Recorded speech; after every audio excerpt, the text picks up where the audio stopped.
Good morning, class. Today we are going to be talking about sex, gender, and sexuality. Um, Before we do that, let's just talk about a little bit of business. Um, we're going to have a short lesson this week. We're going to have a lighter week this week since it is Thanksgiving. And I know that many of you guys are going to be wrapped up in turkeys and dressings and family and many other obligations. So all we have this week is we're going to have a quiz covering last week's material, and then we're going to have the video lecture. We're not going to have an assignment. We're not going to have a discussion board, though I am going to put up a discussion board just so you guys can talk about your paper if you so choose. If you feel like you need any help, I've heard from a few people. Would love to hear from everyone. On the paper itself, the progress you're making and where you think you're going. And so if you have, it's optional this week to use the discussion board. You're not going to lose points for anyone that's worried about that if you don't do anything, if you're just too busy or you don't need any help. But if you do, this is just my way of, putting out an olive branch for resources here to help. So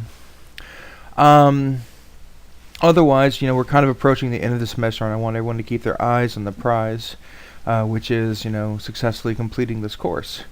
And now it's kind of the time where if you haven't already, it's a great time in the semester to almost make kind of like a budget of how much time you have left and what assignments you have left. One of the things I hear from a lot of students is, I have so many papers and so many classes, and they tell me that 2 days before everything's due, and they're asking for an extension. And it gets me thinking, maybe 3 weeks out, people would be much better off, or a month out even, if we were just, this is what I need to do, this paper for this class, and it's going to take this much time, and then start investing in that right away. Which is, all your teachers are going to say, get your work done early. But when it's going to take, 20 hours to write this paper, 20 hours to write that paper, there's only so many hours in a week. And so, being able to budget and monitor that time and your usage of time is going to be crucial for finding success for the remainder of the semester. That being said, I would sincerely hope that our paper is not a 20-hour endeavor. 3-page paper, hopefully we're looking more like a 5 to 7 hour endeavor maximum. If you're spending too much more time on that, more than an hour reading, then you might be overworking yourself. Just because I don't personally envision this being sort of gargantuan type paper that should take you a whole solid week of work to get done. More like an extended assignment. It's like a triple assignment rather than a massive paper. We do have our final that's going to be coming up. I can tell you guys now, just so that it's going to be a cumulative final, which means you will be responsible for all the material that we have discussed this semester. I do like to reuse questions from the midterm, so that there's a bit of old stuff, a bit of new stuff, but I'm not blindsiding you with anything, because I think that's a very, very important point to keep out. So other than that, just keep going with what we're doing. If you guys got questions, be sure to be emailing me. I'll be around this week, even though it's Thanksgiving.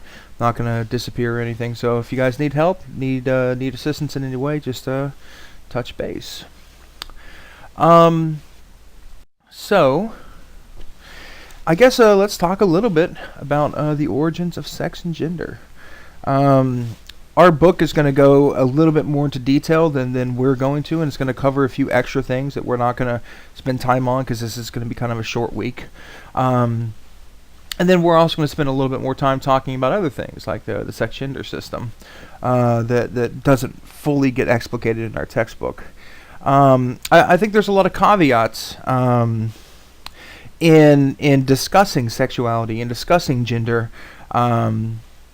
Especially even from a psychological standpoint, because the first caveat, once you start to look at this from a historical and critical perspective is that we are in the midst of change, like serious change in how we discuss, in how we conceptualize, in how our society responds to sexual norms, gender norms.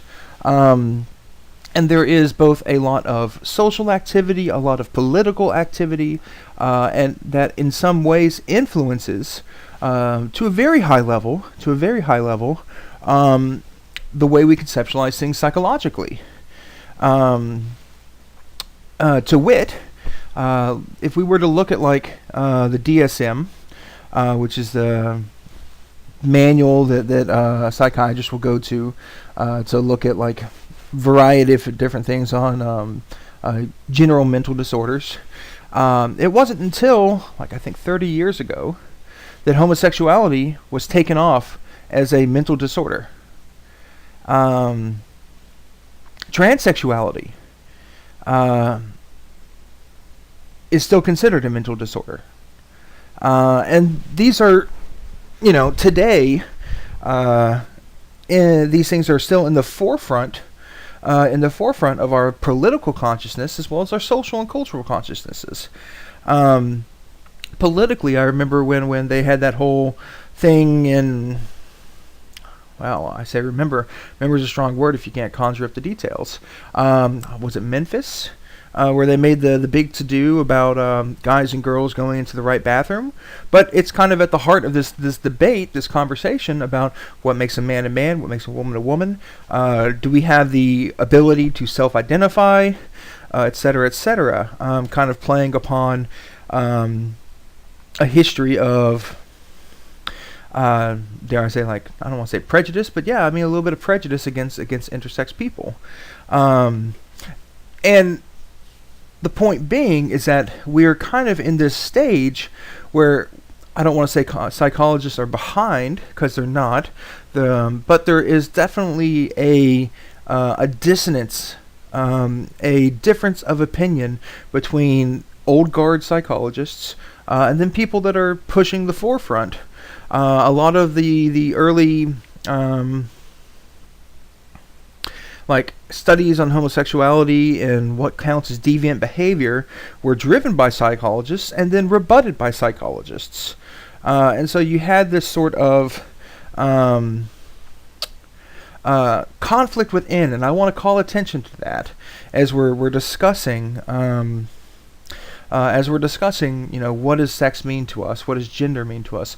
What does sexuality mean to us? And how do we have a sort of balance within each of these like conceptualizations? Something that satisfies. If we're looking at again, like our goal is to have this sort of unified individual of the person standing before you, being this aim of psychology to understand, accept, and predict and control human behavior towards a sort of balance. This whole topic has been wildly in flux over the last few decades, and it's probably not going to stop over the next few decades. It's constantly being challenged, and the narration of what is right and what is wrong is constantly being written and rewritten. And in some ways it becomes difficult to, I don't want to say keep up, but yeah, it becomes difficult to keep up with these emerging trends. And where we are, I guess, not drawing the line, but how quickly and how rapidly we can normalize, accept, and popularize or make sense of these different like cultural variations, different sexual variations, gender variations. We're having to, in many ways, dispel some of our long-held beliefs, which are rooted in their own political, religious, and cultural ideology, and start to, in some ways, become more cosmopolitan. If that makes sense to you guys. So, I guess as we're thinking about this, when we're thinking about sex and gender, the most basic thing for us to think about is where do some of these ideas and these terms come from? Well, when we're talking about sex, we're talking about this basic idea of, is someone born male, is someone born female? And we would normally say, well, that's something that happens at a genetic level. And for the most part, we would be right. We know that at the 23rd chromosome, it's either going to be a reflection of an X and an X or an X and a Y. If it happens to be an X and a Y, that means you drew the short gene straw and are therefore a dude. Seems to be as simple as that. And I know we have a large contingency of people that are like, that's the way you're born, that's the way you are. And at some level, we can separate everyone into this sort of XX and XY genetic litmus test. We could, draw blood from every single person on Earth and draw blood from every single person on Earth and put them on a genetic screen and figure out what their genetic code is. That's the cool thing about science. We've kind of figured a lot of that stuff out since the 90s. Awesome stuff.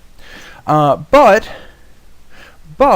there is another level to understanding our conceptualizations of male and female from a biological standpoint, and that's also hormonal. What makes people different is not just the gene themselves, but the expression of the gene. Because you got to remember, genes are just these little blueprints inside our bodies that tell us, produce this protein, which produces this acid, nucleic acid, which produces this cell, which produces this effect in the person. Now, you have blue eyes instead of brown. Boom. Crazy genetic coding written on these deoxyribonucleic acids, which are just infinitely small, is dictating these large-scale changes. But what they're doing is telling the body to make stuff. And so there is a second level of biological determinism in what makes you male and what makes you female. And that takes place at a hormonal level. It's a hormone. I'm sure some of you guys have already heard this, but essentially, anatomically, as we're developing as embryos, we are all developing female, and it's the application of hormone a couple months in that the baby starts producing that has the testicular droppage, and so what creates the different sexual anatomy between a male and a female is a byproduct of these hormonal changes. And you're like, okay, that seems simple enough. Cool. So there is genetics, which determines male and female, which tells you to produce the hormones, male and female, and so therefore, we can still just look and tell because of your hormonal features, which are or your physical features, which are being driven by the hormones, being driven by the genetics. We can tell who's a male and who's a female easy. No disambiguation needed, ever, no problems. Well, now we have to enter into another complication, which is what do we do with people that have hormonal irregularities in such a way that these clear-cut, concise hormonal differences do not manifest themselves as patently simplistic as we might desire. And this is where it starts to get more complicated. And then, not to add on a further layer of gender, which is something entirely different we're about to discuss. But it's important to be aware when we're talking about the older term that was used was hermaphrodites, though oftentimes that was used kind of in a derogatory fashion. But whether we're talking about hermaphrodites or intersex individuals, people that may biologically have the genetic expression of a XY, but hormonally, due to any number of, there's a very small chance of these hormonal irregularities express themselves as an XX. So genetically they're male, but physically they're female. And that opens up more or less Pandora's box of how do we conceptualize and how do we, I don't want to say make sense, because it's just scientific in nature. I mean, we can make sense of, so your body doesn't react to testosterone. Okay, well, I mean, that's pretty sensible. But what that means for our society, what that means for us in our kind of insistence upon cookie cutter binary, you're either one or the other, that's it no matter what, declensions, that's where it gets complicated. And that's what we need to think about.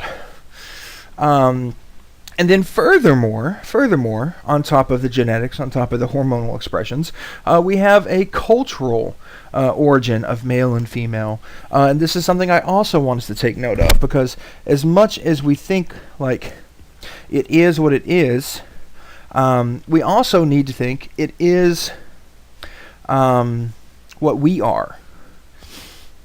And by that I mean our understandings of gender and gender roles and what people should be doing as a man, what people should be doing as a woman, are as much driven not by biology itself, but by society, by culture. And so we see this sort of rapid alteration of gender norms, of sexual norms, and that's part and part due to a rapid change in our culture. Whether we're talking about, the sort of hippies transformation of the 60s and the sexual revolution, or even just, technology revolution of the internet allowing for, new types of communities to be built and expressed. What we've had is something that challenges a lot of our conceptualizations of gender and culture. And when I say our, I'm not talking worldwide, because each place in the world has their own different, unique valuations of what are the roles of men and what are the roles of women. And we can clearly see this whether we're talking about American versus Chinese culture, what we're talking about American and Greek, American and Iraqi. There is no shortage of examples of places that have that are more or less living a very different cultural manifestation, a cultural origin of how they see men and women and the roles that they should inhabit. And all that's to say is that when we think about these terms male, female, we must recognize how they are driven by these three factors. When we think of a man, it's genetic, it's hormonal, and it's cultural. It's a little of all of it. And so, what we have here is this is where Gail Rubin, prominent feminist theorist, kind of comes in, as she says, we don't have a sex system, we have a sex-gender system. And each culture has their own manifestations where they define what sex is going to mean. And so, yes, you may be born with one sex, but your gender is a cultural concept. Your gender is a fluid concept. And some people, take that further and say, well, your sex should be fluid as well, through, surgical operations, etc., etc. And that's a whole other can of worms that we're probably not going to leap into right now. But keep in mind that it is out there. But yeah, so Rubin's essential theory is that this idea that while we have sex is a term of basic difference between this XX and XY,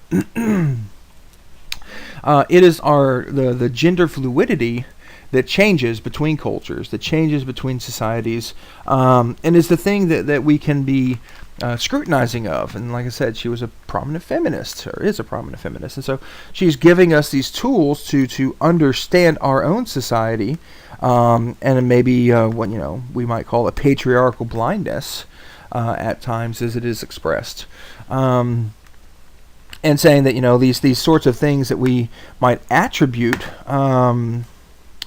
to nature just being what it is might in fact not be so much on the sexual side of things, men are this way, women are this way, but be a part of the gender side of things, which is cultural expression.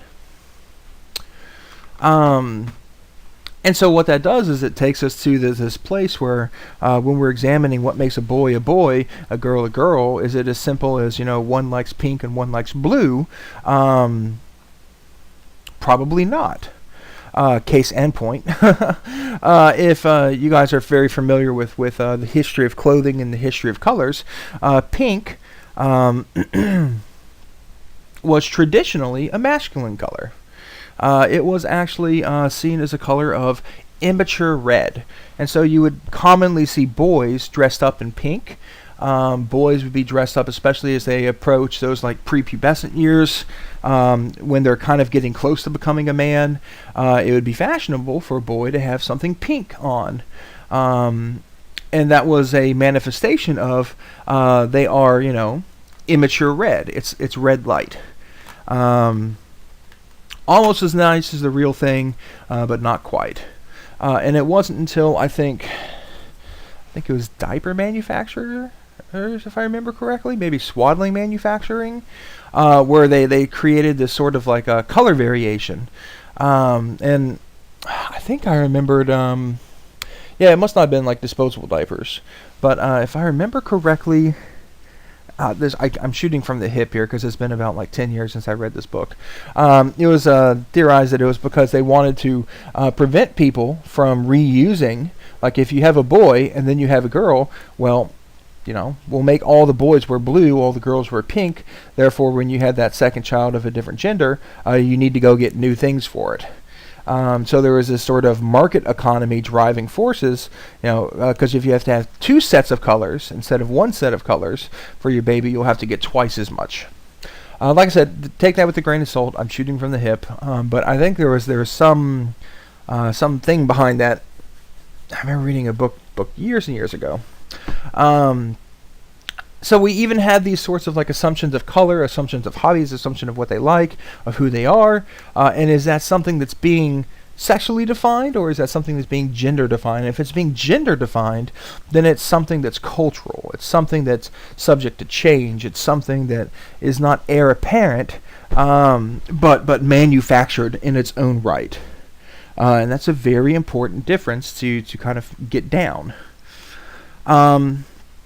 Lastly, even though I brought them up already, we want to discuss a little bit about intersex individuals because, again, this is the kind of the rub that exposes the complexity sexual identity, of gender identity, rather than helping to maintain that sort of simplicity with which people might want to remain accustomed. And the whole point of this is like, again, what it means to be intersexed has varied from time and place and culture.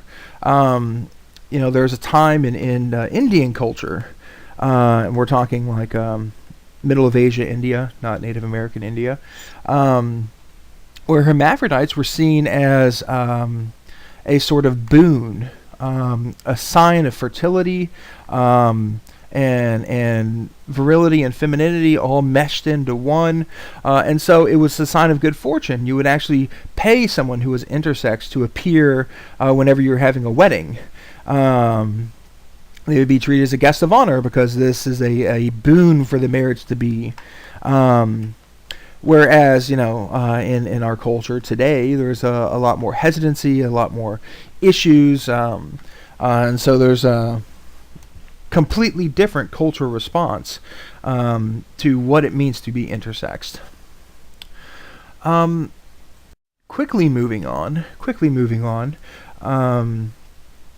we want to look a little bit at sexual orientation, which is also kind of tied into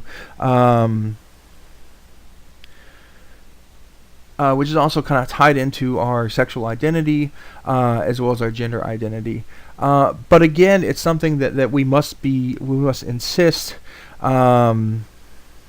is rooted in a sort of cultural understanding,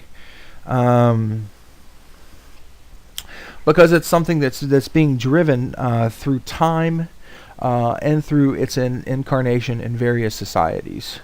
It's not going to be as simple as how do we see people in this moment, in this time, just because we have this tendency to want to see our present realities is sort of timeless in their propensity, when in fact they are very much locked into a here and a now, a present.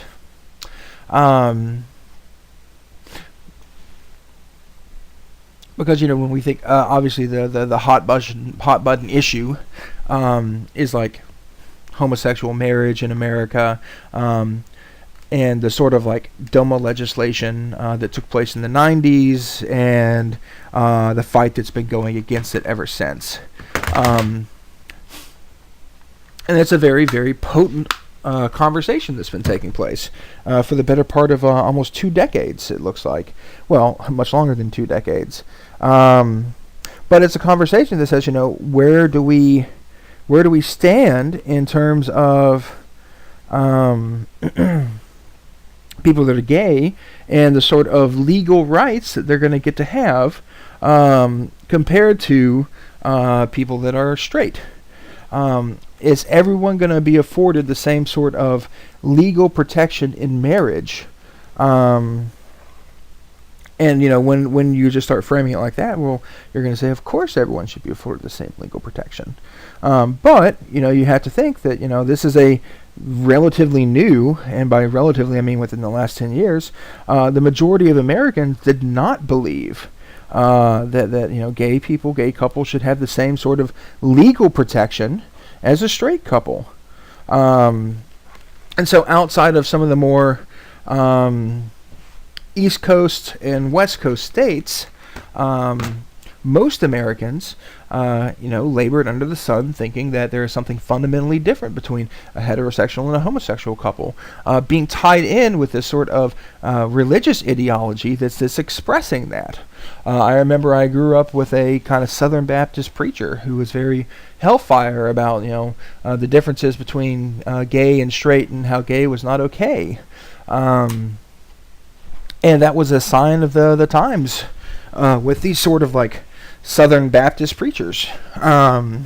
Became almost a new raison d'etre for their routine existence. But when we look at the history of sexuality, what we can say is that you can find expressions, cultural and social expressions, of pretty much every different type of sexuality that you might think of. Whether that's societies that are favorable towards gay and lesbian couples, favorable to just gay only, or just lesbian only, or bisexuality, or even more weird, not weird, because weird is the wrong word to ever be using in terms of this, unfamiliar practices like polyamory, bigamy, polygamy, whether it's harems with men and many wives, or wives with many men. There is a cultural expression throughout human history for virtually every single type of conceptualized sexual practice that has been accepted and normalized by its culture. Even sort of like aberrant sexual practices by our standards, when we think about something like the Sambian culture, which is the tribal people of Papua New Guinea, where they held the belief that you become a man by drinking the seed of other men, whereby the boys would perform fellatio upon the men. This is like a huge event in sociology, and so the studying of this sort of case is very common. But yeah, you read about this culture where this is how they express their sexuality, and it's also how they express their masculinity. So their gender identification is being tied up in the sexual identification, and we look at it today and we would say, oh my gosh, how could they do that, forcing these kids to perform these sexual acts on these adults? But again, like I said, across all forms of culture and society, if we look at human history, we can find an acceptance and normalization of pretty much any sexual practice. So the point of that is to look at our own and to say, oh, well, this is the way it is because this is the way it's always been, this is the way it has to be, could not be further from the truth. Could not be further from the truth. Sexual expression within society and culture is changing much faster than people have ever realized. And that goes for the here and the now, but that goes for the past. And it's going to go for the future as well. Where all these things are constantly in a sort of flux, in a sort of change. I would be remiss too if I did not mention, like, one of the growing, I guess, sexual preferences is what is called asexuality. I'm sure we're pretty familiar with heterosexuality. That's sexual partner between two different gender types, sex types, a man and a woman. Homosexuality is the same, so a man and a man and a woman and a woman. Bisexuality is a term that we use for both, but asexuality is a term for people that opt to not seek out sexual relationships, romantic relationships in that way, whether it's a lower sex drive or personal or religious or cultural choices. People that are just choosing to identify and opt out of that game of romance, and all that comes with it. And so that's something, again, for us to be familiar with and be aware of, as we are looking at the variants of human sexual expression. Other thing to keep in mind too in this conversation is first and foremost, we need to keep in mind the very real history of discrimination that has taken place for people that go against the normal trends, because we have this tendency to, like I said, insist that our current values possess this timeless quality. There is an equal tendency in societies to form these sorts of bigoted and irrational, in many ways, fears or dislikes or disapprobation of people who go against what we perceive as the timeless normalities of convention, and so far as to truly plague those individuals with all sorts of discriminatory acts. I think one of the ones that was kind of brought it to the forefront in American culture is thinking about this young man, Matthew Shepard. I think that's his name. But he was a young man who was basically like brutally murdered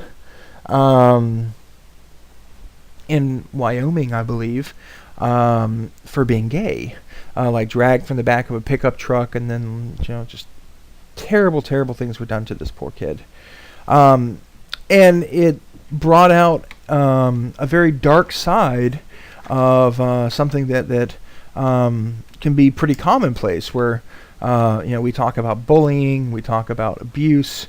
Well, there is a very real sort of across a variety of cultural scenarios where people are being abused for their sexual predilection, for their desire to be with who they want to be with.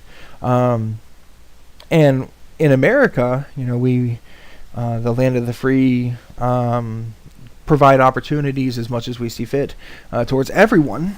This became a point where we were wholeheartedly discriminating against these people and saying that, not only do you not have the right to marry, but, some individuals are like, you don't have the right to live. And then in a very,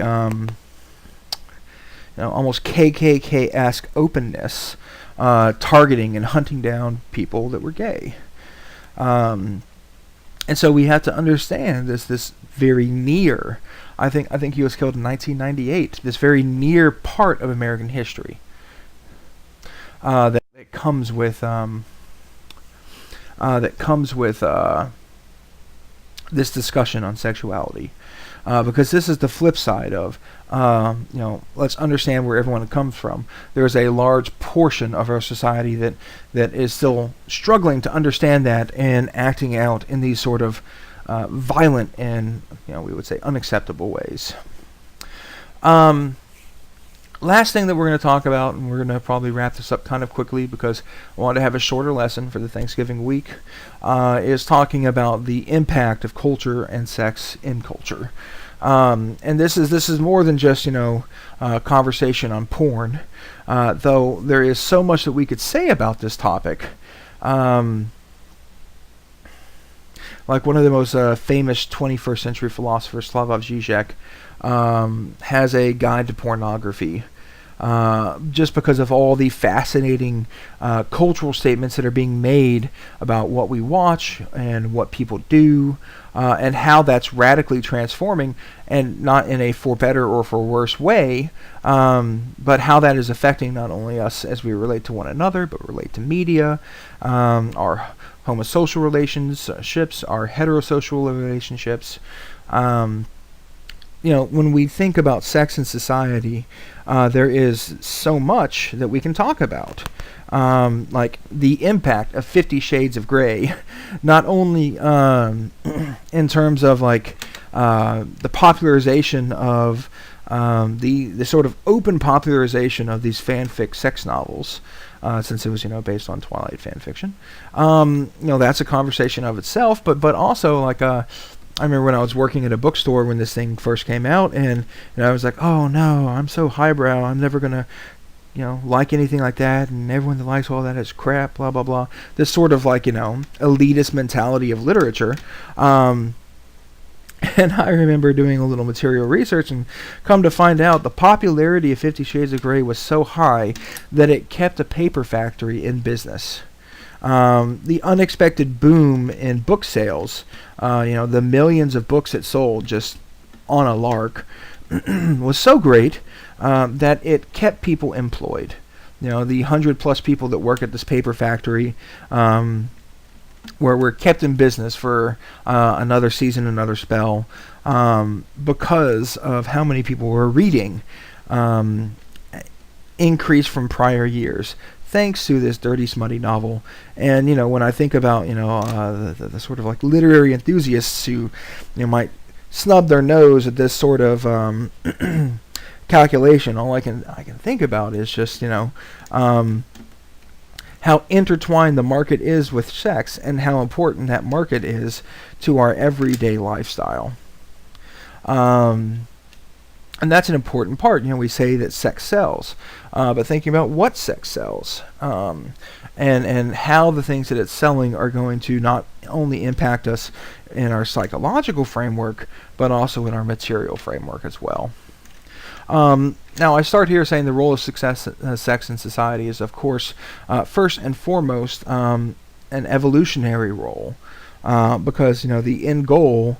The reason that this is so important to us, the reason that it sells, the reason that it all, it drives us from a motivational standpoint, is because of this biological imperative to reproduce.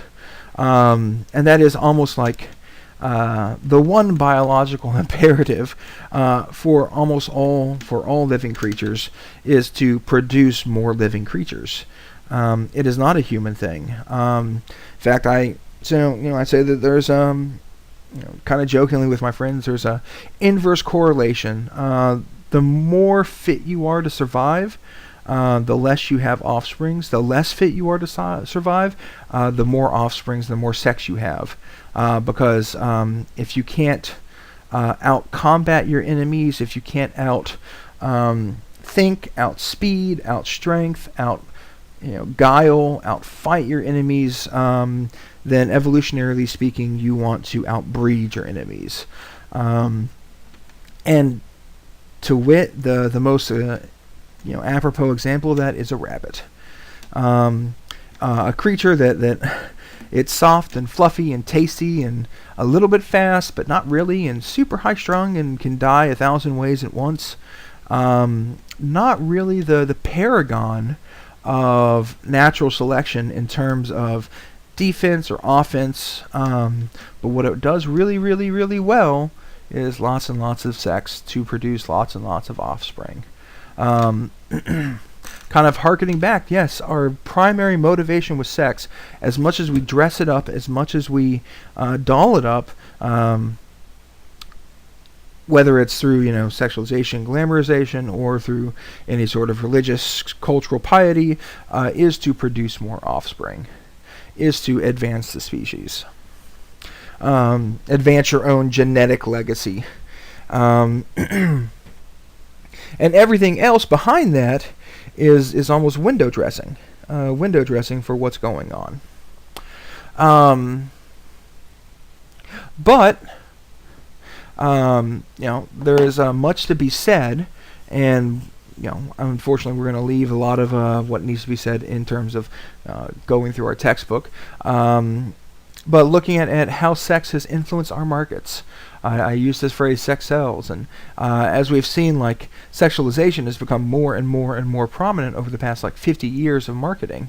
The things you saw in the 60s on television will be dramatically different from what we see today. But again, this is all cultural. Because what you can see on TV today, topless women you'll see on TV in Europe and Asia, but here, we say no. And then coincidentally, what gets screened out in some of those other places is all the violence that we'll see in TV today. So when it comes to what is acceptable in not only showing our children, but for the market at large, here in America we have this sort of taboo, and this is something we're not even going to get into time-wise today, but what taboo means and taboo culture does for defining culture. But we had this taboo against showing topless women, whereas a lot of the rest of the world was like, okay, that's fine. Topless women is just physical and anatomical, whatever. What we really got to crunch down on is the massive amounts of violence that we show on TV. And here in America, we're kind of like, why aren't we blowing more things up quickly?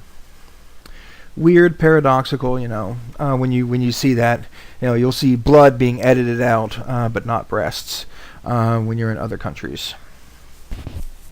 But all this to say is that when it comes down to how we are conceptualizing sex in our culture, it breaks itself down to the norms and mores of our present culture, and navigating those.